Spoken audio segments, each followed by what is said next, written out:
இறைவார்த்தை. ஒருவர் கடுகு விதையை எடுத்து தம் வயலில் விதைத்தார். அவ்விதை எல்லா விதைகளையும் விட சிறியது.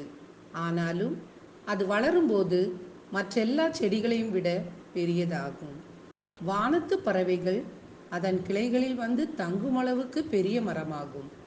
மத்தேயு எழுதிய நற்செய்தி 13ஆம் அதிகாரம் இறைத்திரு வசனங்கள் 31 மற்றும் 32. வார்த்தை வாழ்வாக.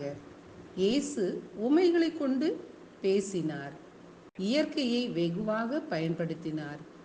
சமுதாயத்தில் வெளிப்படையாக வாழும் பெரும் புள்ளிகள் பெரியவர் அல்ல. மனித சமுதாயத்திற்காக உழைப்பவரே பெரியவர்.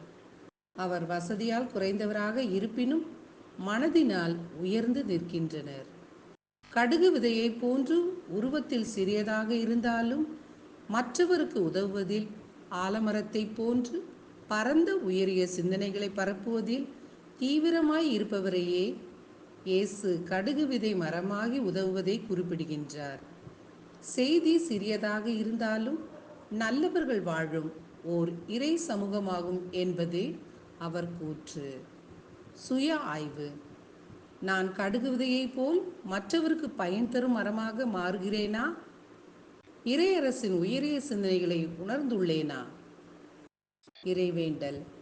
அன்பு இயேசுவே, கடுகு விதையை போன்ற சிறியவனாக நான் இருந்தாலும் உம் பணியை உம் சிந்தனையோடு இணைந்து பணியாற்றும் போது பெரியவனாக உம் மதிப்பீட்டிற்கு என்னையும் மாற்றும்.